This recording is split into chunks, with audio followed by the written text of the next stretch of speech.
Good morning, good afternoon, good evening, and good night, friends and colleagues from across the world. Thank you for joining us on this Sunday for our special edition Podinar with IIMED 25 and Dr. Anthony Chang. Welcome to the show today, Dr. Anthony.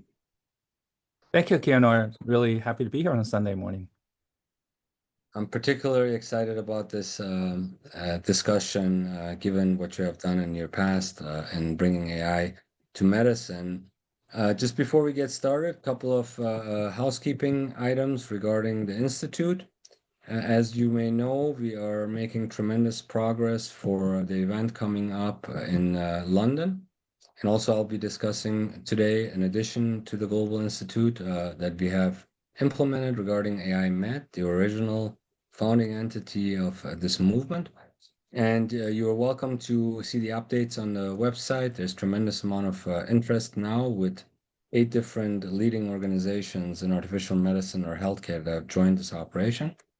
Our intent remains to educate and build a framework around artificial intelligence that would preserve our futures in healthcare and medicine, and also create a bridge between dentistry and medicine, which we believe has been needed for millennia.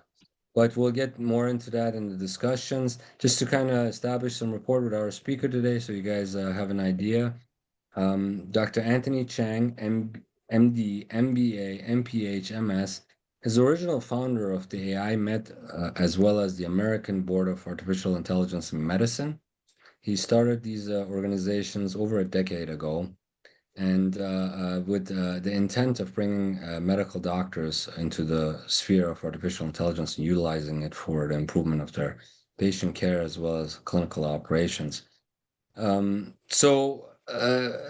credentials would take me all day to read, but we're just going to keep it to that and let Dr. Chang explain to all you guys what he's trying to achieve between the medical doctors and all these other medical specialties, including pharmacy, optometry, medicine, chiropractic, etc., and bringing AI to the forefront of the discussion. So, Dr. Anthony, when everybody was sleeping 12 years ago, you had a vision. How did that vision come about? What was the end goal? Well, thank you, Kianor, for having me today. I actually was a nerd from high school forward. I was the only student in my high school class that was in the chess club, math club, and the computer club all at once. And to make things worse, I was the president of all three. So I just love math, and even though decided to go into medicine and do training in pediatric cardiology and became a pediatric cardiologist, I always had an affinity for math.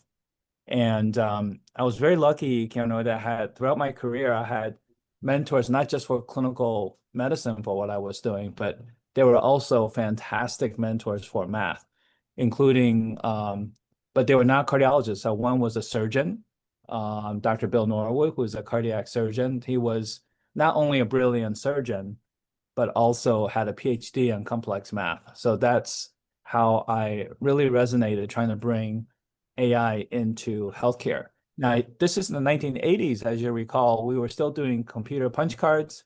There was no big data. There was no algorithm to help us like we do have now.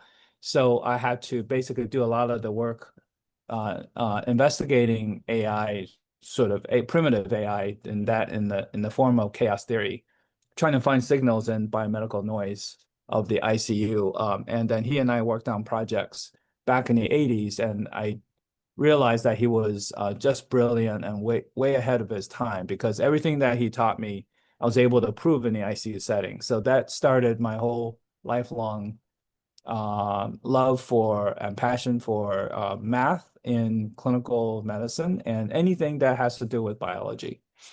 So about, I would say 15 years ago now, almost, you remember when IBM Watson beat the human contestants on the show Jeopardy. That was because I've been thinking about going back to school to get more training in biomedical data science. And the night that Jeopardy became no longer a human enterprise or endeavor. There was the night that I downloaded my application to the Stanford program in biomedical data science with a focus on AI, of course. And 4 years later, graduated and been trying to formally trying to create an interface between clinical medicine and in this case also dentistry and other subspecialties with artificial intelligence. If you look at the number of clinicians, I think around the world, if you physicians, dentists, respiratory therapists, and all the subspecialties, probably close to 100 million around the world of clinicians. And yet, I'm pretty well connected. I'm estimating probably less than 250 clinicians around the world that have truly a background and education in data science and artificial intelligence, and who are also clinicians. Now, if you add the to that someone who's still practicing, that's even less. That's probably less than 100. So we're in dire need, as you well know, of every subspecialty to have a few champions to drive the agenda in that particular subspecialty. So I'm so glad that we crisscross because dentistry, I've always thought would be really, really adaptive of artificial intelligence. There's a lot of parallels, right, between cardiology and dentistry. We're both very image focused. We both directly apply image to our patient care. We have complex patients with multiple issues, not just in our fields. So I think there's a lot of parallel between cardiology and dentistry. It's a very, very tight, I think, correlation. So I started, after I graduated, I realized that, well, even before I graduated, I realized there was a real need for clinicians and AI experts to get together. So I started the AI Med meetings, artificial intelligence and medicine meetings, about 11, 12 years ago, as a satellite meeting to a big meeting on innovation. And I was surprised that out of about 500 or 600 people that came to the big meeting, that close to 400 stayed back for the AI and medicine meeting. So I was very surprised at the response. And then since then, it's really grown and survived the pandemic as a meeting. And we're expecting well over 1,000 in San Diego in November. So that's the meeting. And then the other gap I felt throughout the last 15 years is an educational forum or platform for clinicians that are interested in learning more about AI in medicine. So I launched the American Board of AI Medicine, or ABIM, about 5 years ago now, with a intent to educate clinicians, but also data scientists who are interested in healthcare. And we have a monthly meeting at 3 different levels. There's a 1-day primer and 2-day intro and 2-day advanced courses. And the latter 2 are accompanied by a certification, so you can kind of see how qualified you are at that particular level. And lots of people have gone on to get certified at the advanced level and have really tried to make a difference in their subspecialty or at their own healthcare institution. So I'm impressed with how many people, Kianor, have come through the educational program and taken it to not just to their local healthcare institution, but also to change their own subspecialty. So That's that, in a excellent. nutshell, my last 15 years. I would expect a lot more of that in the educational setting. For us dentists, to partner up with a medical organization like yours is very prudent. We think that we are going to be in the forefront of healthcare. Given, we see these patients twice a year, they come to us, we take their initial healthcare history, and with predictive analysis, we can really create a nice bridge with the medical groups to do preventative care for things that we anticipate. So I think that bridge is now more necessary than ever because you're a pediatric cardiologist. I don't think you need any more education, doc, to go back to anything with all that I have seen from your public health degree and your MBA, and I think you're well set there. But I think you're going to see an uptick tremendously in your educational programs. We're also going to be helping you with AI Med. Just as an announcement for our colleagues, because mostly in dentistry, Doc, I've been lecturing at state associations around the country, and what I've noticed is these rooms are very, very full, with people standing around in the main podium sessions, and they all have the same look in their faces. Where do I get started? How do I get started? All this hype. And then they see all these companies popping up. They're unregulated. They don't know which to go with. So we want to clarify those things. But just for the audience today with us, we want to create this bridge with AMAT.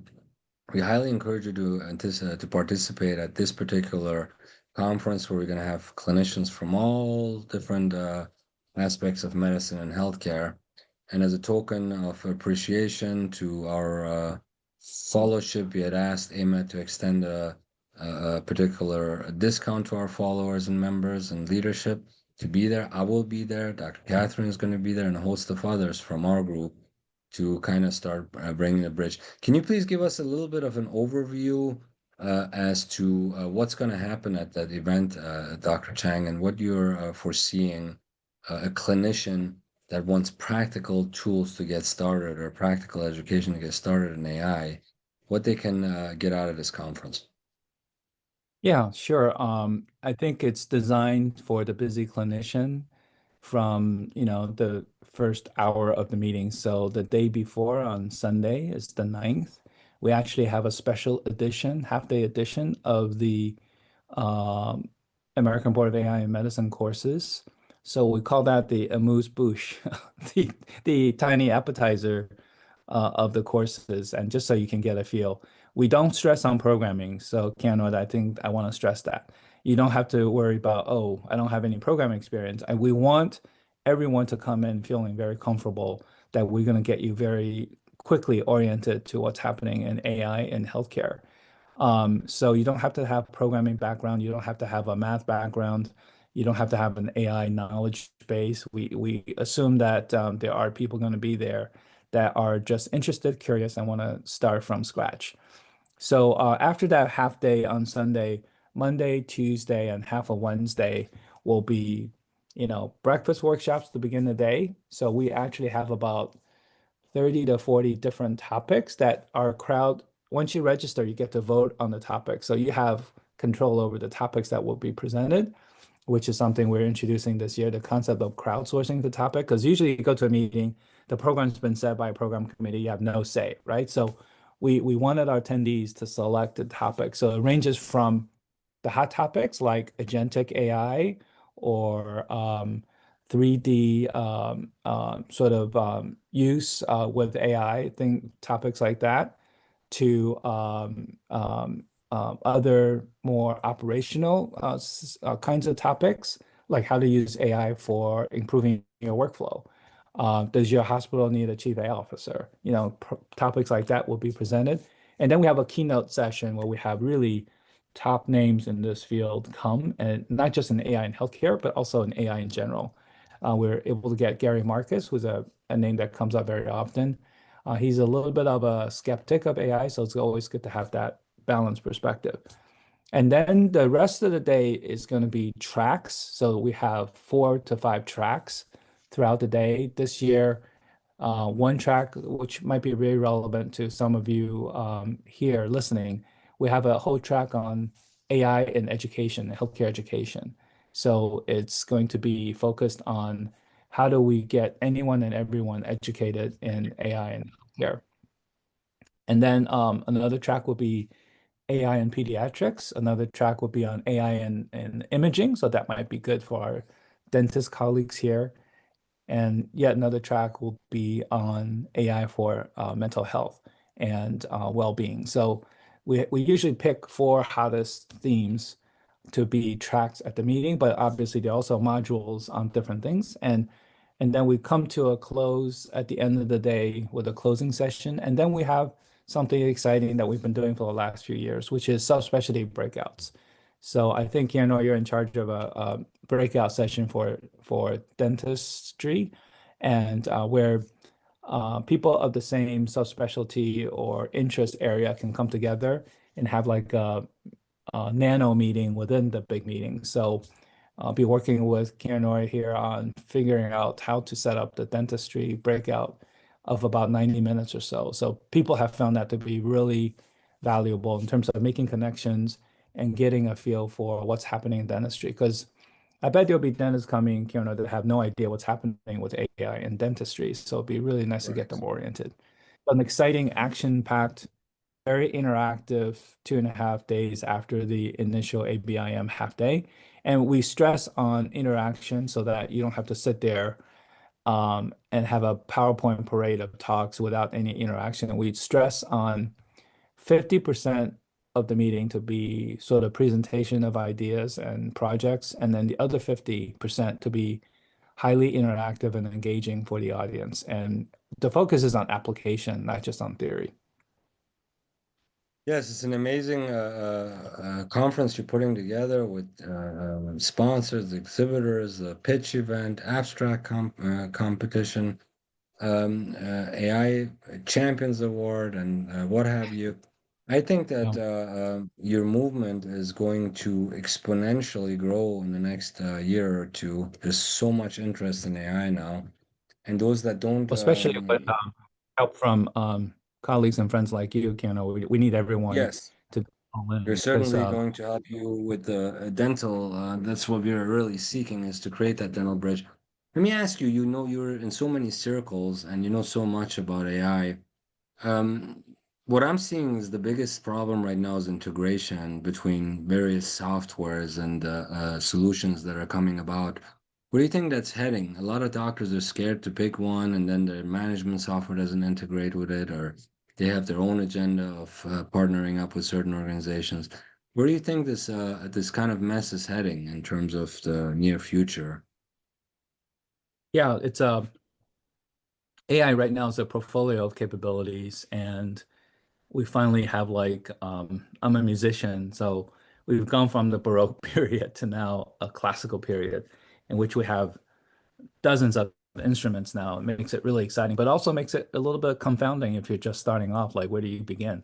I would, I usually recommend that people start with a large language model like ChatGPT and just kind of become familiar with it, get to know the limitations, get to know the utility. I use, GPT-5 almost every hour, and it ranges from writing a letter to get authorization for a procedure to summary of an article that I need to read to continue to improve my knowledge in AI, to drafting an email to someone with some basics ideas, and also putting together an educational program. For instance, I just got asked to put together a 10-week curriculum for a healthcare management school, and something I can do within an hour and a half to 2 hours. But because I've done this before, I basically inputted a prompt so that it can do it automatically for me, including all the learning objectives that I've put in the past. So it's an accelerator of things that you need to get done, which is really nice because I like to work, but I also like to spend a lot of time with my family. So it's a real sort of savior for cutting back on the tasks that are a little bit tedious that can be done if you had a very intelligent partner, right? And who does what you do. And you say, well, can you help me put this together? It's kind of a very intelligent assistant at a very high level. And I also use it in clinic, by the way, Keanu. So when I see patients, I have the large language model open on the laptop next to me.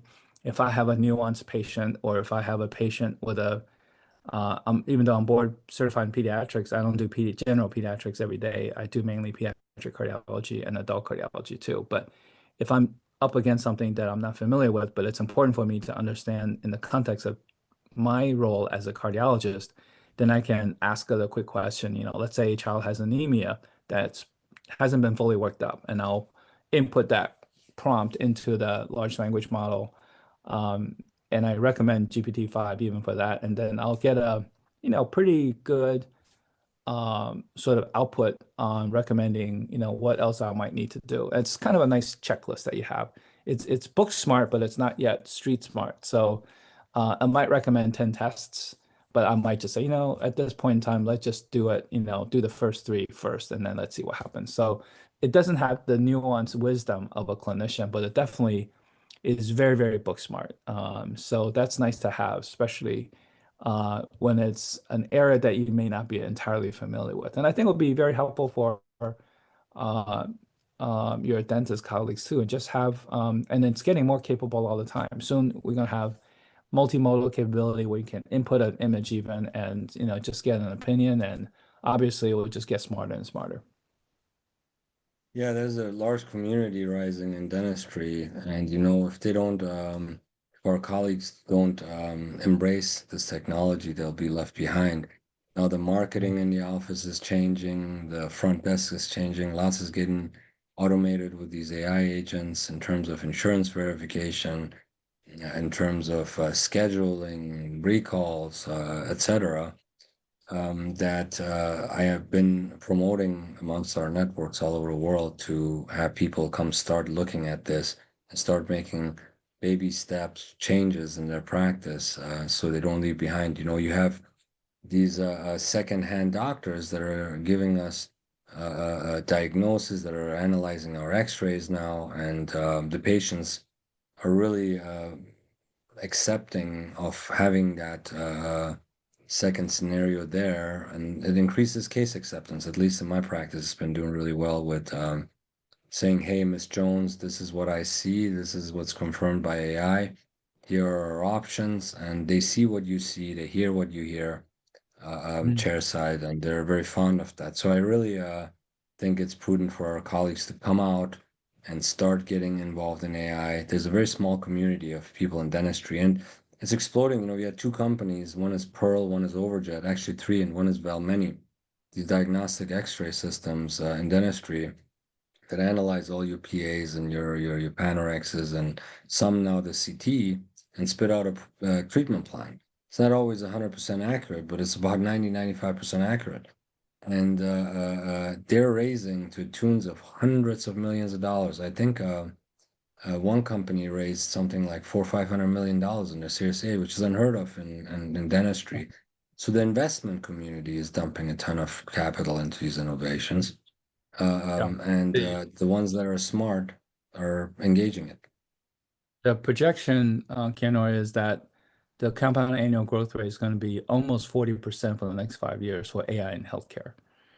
The closest thing in healthcare that is in that range of 25% plus is our, medications for obesity like Ozempic, and those GPL-1 agents are at about 25 to 28%. So still very shy of 40%. So the outlook is definitely good. And this is the best time to get involved, to get educated and get used to what it can do for you. And what AI can do for you is going to be very different for everyone. I use it hourly, but you don't have to be that much of a enthusiast when using. You can just make it, available to help you with, I sometimes have to teach my two daughters who are in school, and sometimes it's just good to use it, let's say teach me write up something about 5 good facts about space because my daughter's into space.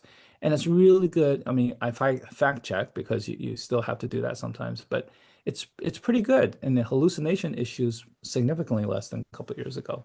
So I wouldn't let some of Yes. the well-publicized issues like hallucination and to get in the way of you trying it out. And the one thing we do have to be careful about, that it's very dear to me because as you probably have heard in the news, a teenager, a 16-year-old in Orange County from where I am, just actually about 5 miles from me, committed suicide because he befriended, in a way, a chatbot and OpenAI actually, and started to develop a relationship. And then the chatbot wasn't sophisticated enough to realize that he was trying to end his life and was supporting him in his notion of trying to end his life. And that was very sad. And there's a lawsuit actually now pending. So we do have to be careful of the downside. But just like a lot of things in our lives, nuclear power for one, there's a potential, is a duality, right? There's a good and the not good. So we have to balance it just right. But if we're smart about it, we can really make good use of it and get used to the fact that maybe we don't have to work I don't know how many hours you're working, Kianor, but I think dentists are very safe because there's no way a robot's going to do what you do day to day for a long time. So, but it might be able to cut back on some of your administrative burden so that you don't have to be at work, from 7 or 8 o'clock until 6 o'clock at night. You might be able to get home, by 3 o'clock. Just focus on the operational side of what you do rather than a lot of the logistics and all that. Because I stay back sometimes to just do the logistics, which hopefully someday will be decreasing my burden and decreasing my time that's needed in the clinical setting. I agree. If you're using AI to improve the quality of human life and improve the quality of our clinical care and life so we can spend more time with our families, I think that's what we're shooting for. Third parties have infiltrated healthcare in the last 50 years, unlike anything seen in the millennia that we have operated healthcare as doctors.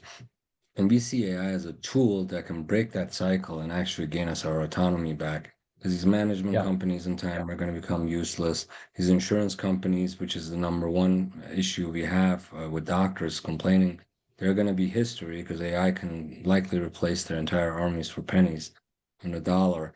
You have like the godfather of artificial intelligence, Jeffrey Hinton, estimating that most of the jobs are going to be gone in 10 to 20 years. And you're eventually going to be known as the godfather of artificial intelligence in healthcare. But in that sense, they say 10 to 20 years. On one hand, you have Geoffrey Hinton saying, in 20, 30 years, there's a chance of 30% of AI wiping off humanity. And then he reduces that to 10 to 20 years, and recently he reduced it to 10 years. And now you have the US government saying that they don't want to regulate this thing, which is mind-boggling to me.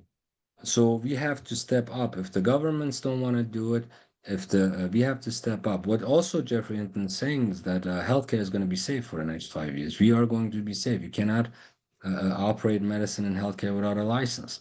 So ultimately, it's going to be doctor overseeing all this stuff, no matter how far it goes, unless they rewrite the laws.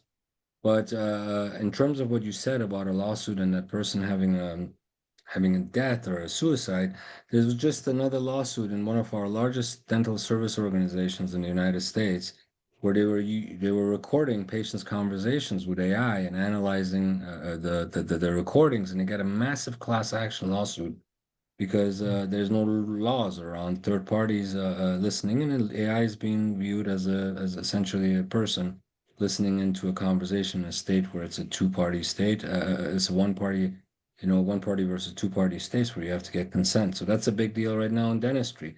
But we have to create boundaries, Dr. Chang, around us as doctors. We have to create these bodies who oversee AI, who say, okay, this has patient equity, it respects patients' privacy, it's cybersecurity safe, it's et cetera, et cetera. And that's what I think is the most urgent need in the medical space. And I know you're looking at that. Is that correct?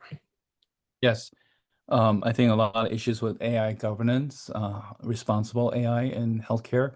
I look at it this way, Keanu, that we've transitioned now from AI as a nice to have versus AI as a must have at some point for some of the tools that we have, particularly in imaging. I think there's some lawsuits now pending on the non-use of AI, which is interesting, right? Because we don't really think about non-use of AI. We think about how AI can get us into some sort of difficult situation that we're going to be liable for. But I think it's transitioning from AI in healthcare is transitioning from a GPS to a seatbelt. I think it's going to be a big safety issue, not when you don't use it in the appropriate cases. Obviously, there's a lot of nuances with decision support, but in terms of imaging interpretation, it's been around for 12 years now.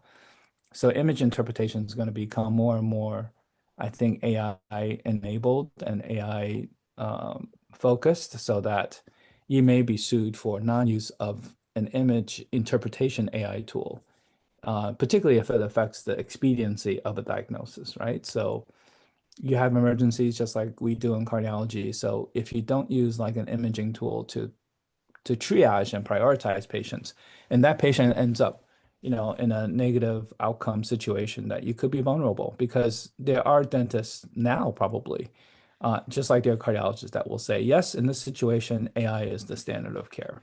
AI enabled, support is the Courts standard will of care. lean, the courts will lean towards towards what is the, always they always lean towards what's the best option for your patient and did you exercise? Yeah. Hmm? Yeah. Exactly. And I think, as I said, it's going to be the non-use of AI and the legal, medical legal situation is going to be uh, very fast approaching. So we've had to care for a long time, right? Please use it. Please use it appropriately. Use it responsibly. But I think a few sticks are coming down the road well before the end of the decade. I went to ISO and met with as chairman there, and I've also worked with the highest levels, at the highest levels with the American Dental Association. They're trying to write standards, okay, but a year and a half has passed, and there's only two papers that have come out on AI standards on 2D imaging. AI, Mhm. on the other hand, is on a rocket ship to Mars, and it's like, how do we mitigate the governance versus the amount of programs that are coming out on a daily basis? Every day is something, Yeah. Well, I think I would encourage perhaps a few of your listeners to really say, if you're interested, to be a bilingual champion for dentistry and AI. And to because dentists are going to trust dentists with an AI background more than they trust an AI expert. That's just human nature that you trust people of the same tribe who understands right? dentistry, right? For me, as a cardiologist, if I were to present a talk to cardiologists interested in AI versus an AI person who hasn't been exposed to cardiology, it's a very different reception. So I think the hard way is we need to encourage, and it doesn't have to be young dentists, Keanu. I mean, we always think, oh, let's just teach the younger generation. I think that's a cop out. I think I went back to school in my 50s. So I think, don't count yourself out just because you're more senior. You can definitely you got this because you have the clinician wisdom that perhaps a younger person who's trying to, go into both clinical medicine and AI may not have, right? So you have the perspective of wisdom that will enable you to perhaps think about problems a little bit differently. So I think it's a very exciting time if you think about the opportunity that lies ahead of us. Even though there's a lot of work we have to do, it is truly, truly an opportunity for us to think about how we can achieve precision dentistry, how can we achieve precision cardiovascular care. We're closer to that than ever before. So it's a really, really exciting time. I wish I had this. I wish I was a medical student again, to going back to school Yeah, and that's working on very several. interesting too. In the medical schools, they need to adapt very fast. When you mention seniors, their practices aren't going to be marketable for sales and retirement if they don't make that lift in their practice, because these are the younger Yeah, generations that are going to buy them out. yeah, Number one, and they won't survive in the next couple of years if they don't embrace this. Just the patients won't go to them because they know there's something better out there. The medical schools and dental schools, they don't teach you about being a business savvy individual, which is a big problem. If they don't teach you to be AI savvy, you're pretty much unqualified to practice medicine and dentistry come 5 years from now when you come out because you don't know business and you don't know AI. So yeah. that's another concern with the schooling systems that we need to address. I'm definitely hearing a different um, volume in terms of deans and education leaders in health professional schools focusing on education. So than ever before, right? Before it was like, oh, if you have time, take an elective. Now I think more and more deans are seriously looking into integrating into their curriculum, which is a great time. We're on the launching pad, I feel like, with the educational efforts, and I'm very excited for the future generation. Boy, your career will be so much more fun than it is now. Not just in terms of mitigating the burden that we have, but just make your field more interesting. I mean, I'm having such a blast now clinically with the tools that are available now in practice. It's so fun. And then at the same time, I have ambient intelligence in the form of scribes, human and voice scribes, virtual scribes. So I relieve myself of the burden. So practice of medicine's a lot of fun for me these days. Yes, there's a lot of mental health problems come about from doing the same thing every day.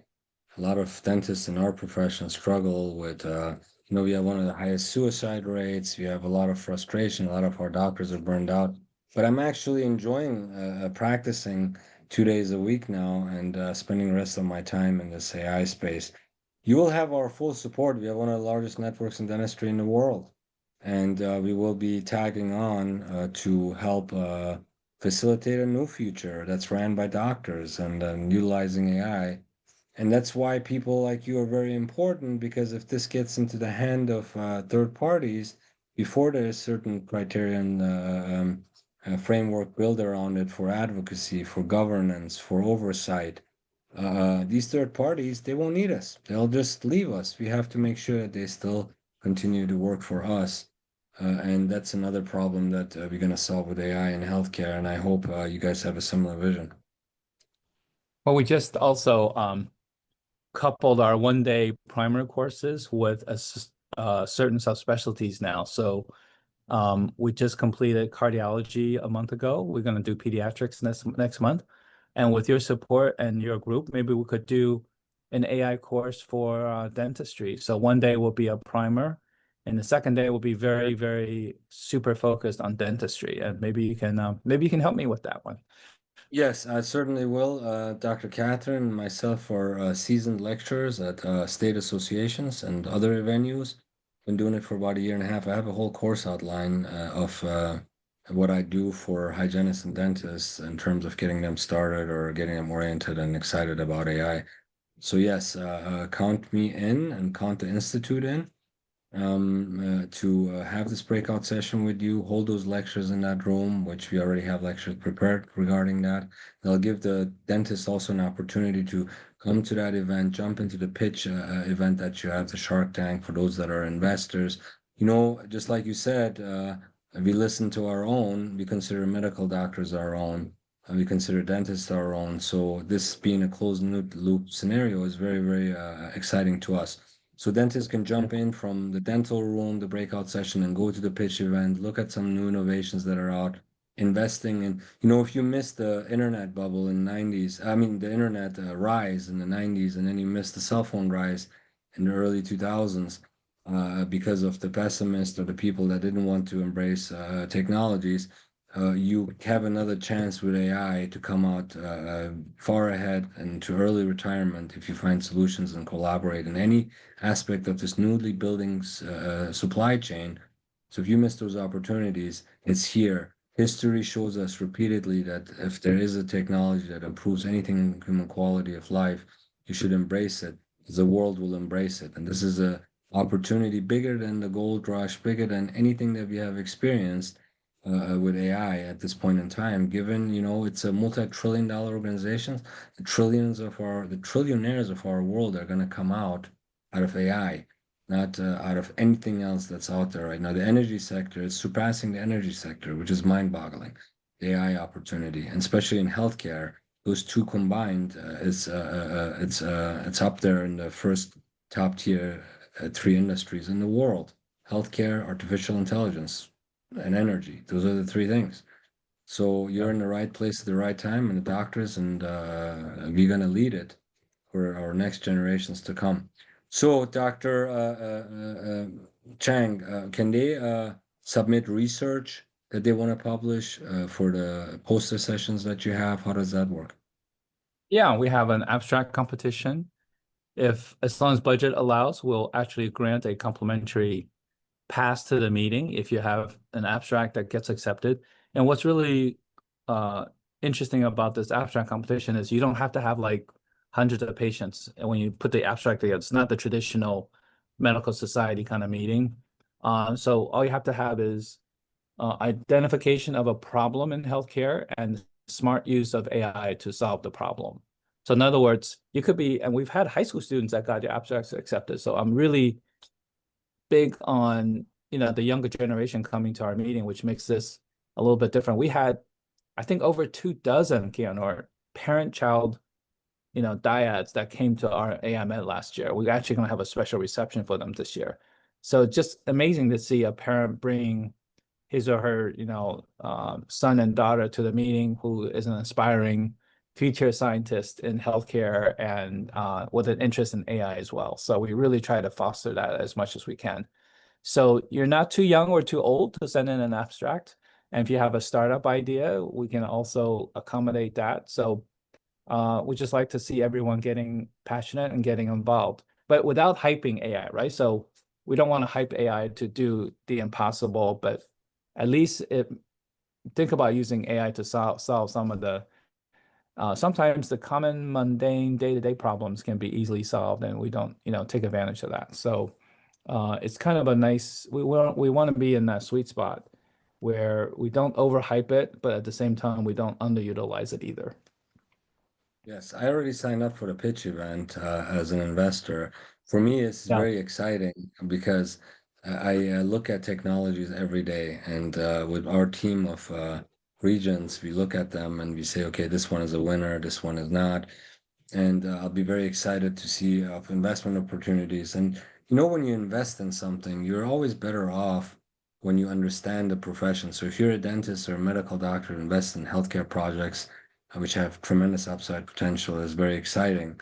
Mm. This is one way to escape the 9 to 5. And I think that if you play your cards right, you'll get to a point where you're not practicing because you have to, it's because you want to, or you find it to be fun to do so. And this is one of the events that I'm very excited in. Also seeing what abstracts come out from new innovation. So when you guys go to work on Monday morning, look around and everything that annoys you in the office, try to come up with a solution for AI. Because likely many other clinicians are experiencing the same annoyance in the clinic. Like I, for instance, used to spend hour and a half writing notes after the clinic was done, the clinic day. I'm sitting there at the office where I could be, at home at dinner with my family. I'm sitting there Mhm. punching out notes and trying to recollect everything that happened during the day and what I told what patient and what we prescribed what patient. It's just a nightmare. Now it's you talk, AI records, transcribes, and puts it into your notes. It's just one example Yeah, of, I think of, that's of, of a relatively good one. I think there are two waves, big waves in this era. So I would say the last decade was an era that I call computational intelligence because machine learning, deep learning, doing things like looking at images and things like that. That was pretty good start. Right now, since about 2020, we're in the era of what I call generative AI, which is AI being able to take everything on the internet and synthesize something to help you with whatever need you have, like doing a note, right? Um, so that's what I call a period that is the Gen AI period. So Gen AI period is really exciting because for the first time, I think humans need to be more involved. We were kind of passive the last decade. So this decade, we can do things that are very creative, like have ambient intelligence take notes and put together a good note for you to redo the note essentially that's much more organized and detailed. So that means that I'm going to be seeing at least 25 patients tomorrow in clinic for the entire day on a Monday. All of my notes would be done, signed, and I would have read the patient's echoes also. And I'm out before 5, so I don't have pajama time. So I really feel for people that are still spending their, early evening hours to do their notes. That should not happen in 2025. So, Well, it's and I know happening how much it's everywhere. necessary. I, It's I, I, unfortunately happening everywhere. I haven't done that in 20 years, Kianor. Well, So I want you're to help smart, but everyone. these people, that's amazing. You woke up early to this thing, but a lot of people are still in manual. Probably 9 out of 10 dentists still using manual this, manual that. They're still doing paper consents and what have you. So sometimes it's hard for them to change, especially the older generations. They don't want to change. They don't like Yeah. change. It's working for them. They go in, they make bad decisions, and they come into a dental office. They have an opportunity to generate 10 grand, and this cycle continues. And they burn through that. And whereas they could be doing things a lot smarter and wiser, and that's what we are hoping to help facilitate. This bridge that we're creating with you, Anthony, is, in my opinion, needed for thousands of years. They all talk about it, but if now we have softwares in dentistry that looks at the healthcare history and pops up and says, hey, you should probably refer this patient to a pediatric cardiologist or a general practitioner and so on from the dental perspective. That's going to make Yeah. everyone's life easier. It's going to create a referral source for you guys. It's going to alleviate responsibilities and liabilities from us on the things that we should have picked up as clinicians. Yeah. No, This is a very important bridge. it's a huge opportunity for us, right? To really mitigate the burden that creates burnout. And it's shame on us if we don't capitalize on this resource that's ahead of schedule. We didn't expect this level of progress with AI until about 5 to 10 years from now. It's kind of been delivered ahead of schedule, and it's impressive even to the AI experts. Now, having said that, we have to be careful. It's like nuclear power, right? Nuclear energy, it can also backfire on us if we're not careful. There's something interesting, Kianor, that you may have heard of. It's called the P doom, the probability of doom with AI. It refers to AI, although you can say it can be referred to anything, right? They think the P doom is still single digits, like 5% that we can create AI that will that will lead to a catastrophic event for humans. Super intelligence. Uh, That's what they're worried about. Super intelligence. yeah, well, it'll take over, right? So, and I think that's a very reasonable fear. But we got this. We can think of ways. I think it's an artificial number because the lower it is, that hopefully people won't be complacent, but the higher it is, hopefully people won't be phobic about it either, right? So, but I still think it's like 5% that something really, really bad will happen with AI. Let me So we just ask you have to be this, doctor, very frankly, because this is what I've been working on for over a decade. Do you think that we can use AI to finally, I don't have much respect for third parties that profiteer in healthcare. Patients are starting not to trust us. In our industry, in dentistry, private equity and hedge funds own the clinics against state policies that a licensed clinician should be the sole owner of its assets. They circumvent the laws, they set up dummy companies, they do all kinds of crazy stuff. And patients Mhm. look at us not as healthcare providers anymore, but as a group of people that is trying to empty their pockets. Insurance companies hire armies to fight us on our claims, and they set the agenda. They said they participate in diagnosis indirectly, and because patients come to us, and the first thing they say is, "My insurance covered." Do you think we can get rid of these third parties once and for all out of our operatories, out of our chairs, out of our practices using AI? That's what I envision. I'm hoping for to happen is that it's the doctor, it's autonomy, it's the doctor patient doctor relationship, and no one else. Is that possible? Yes, absolutely, it's possible. We can basically disintermediate. You're talking about disintermediating the Yes. stakeholders that are profiting from the hard work of clinicians, and also getting in the way of patients getting the best care at the fastest time possible. So, yes, absolutely. It could be, I call AI, the potential equalizer. Yes. It's definitely an injustice, as you pointed out, and we can use AI as the ultimate equalizer because it's going to be basing data. It's going to be data driven, sort of equity builder for patients, especially patients that don't have enough access. Actually, That's what drove exciting me to, because yeah, go ahead. it's not just in this That's very country, exciting. it's around the world. It's around the world because I have a global health interest too. Yeah. Yes, this is we're coming up on the hour, but this is a very nice conclusion of this. I think that these third parties, they smell a lot of profit and the lucrative nature of healthcare.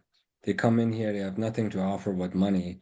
Our position is if you want to profiteer, go profiteer elsewhere, or if you want to make money in the healthcare industry, go to school for 20 years, become a doctor, understand the Hippocratic oaths, understand that, it's not about finding the cheapest material. It's about finding the things that are in best interest of your clinicians. And then you come into healthcare. But for you to come in here and dominate all the doctors for 50 years now, change our diagnosis, tell us what we get paid for, tell patients what they're allowed to have, it just dilutes the entire concept of what we signed up for as healthcare providers. So I'm very excited about AI. I'm very excited about building this with you and bringing countless doctors to the table that have been isolated in their practices, want to have, again, autonomy and power and guidance and self-determination over the healthcare industry. And AI can obviously enable that as long as we monitor it. So you're leading it. We're going to support it. And in time, I think if you act fast enough, we'll have regulation around it. I don't have much interest of what the government says in terms of lobby and paying them, and it needs to be led by doctors. Doctors are going to solve the healthcare problems and the problems in the healthcare industry. And with our vast network in 163 countries, what you have started, we're going to tackle this on, and hopefully, we'll use AI to make sure that the wolves stay at bay. No. We'll need AI to do that to Well, AI help will us make do the that, but with our connections. guidance and oversight, I think it's possible. Yes, absolutely. Yeah. No, I'm very cautiously optimistic that this could be something. It's in essence, a quiet revolution to help patients and clinicians. The equalizer. I like that. November 10th to 12th, that's 2 months away from now. Ladies and gentlemen, ladies and doctor gentlemen, I should say, that are part of this podcast and our viewership. I highly encourage you to come to AMAT. We're going to do this in San Diego, and we're going to do another one for our European colleagues in London come next Yeah. next June. And come out and write history with us as we develop this. This is the leading organization regarding AI and medicine and healthcare. Come out, let's meet the key players. Let's join arms. Let's bring our ideas together. I would wager that one doctor is in reality smarter than all these third parties combined. If we really put our minds to it, we will solve this problem before it renders us essentially jobless. So come on out. Let's have a wonderful time in San Diego. I will put all the details in this thread. I must tell you, this is one of our more popular podcasts. You've had over 200 group shares, Dr. Chang, into medical and dental groups that some of them carry 30, 40,000 people. So the words are being heard. We look forward to seeing them in San Diego. If there are updates, we may ask you to come back on closer to the event for a short briefing. But Sure. let's get started with getting people to the dental breakout session, and let's join arms and let's write the next chapter in healthcare worldwide. Thank you. Thank you also, Kianor, for what you do and reaching out and building that bridge. The least I could do is help you build that bridge. So thank you very much for that. I appreciate your consideration. We're going to continue full force ahead. Thank you so much for taking time out of your busy Sunday with family to come on and brief us about this event. And I look forward to having you on the show very shortly as we advance towards a very productive scenario for doctors and patients. Thank you so much, Dr. Chen. Thank you so much. Have a good Sunday, everyone. Like, likewise. Take care.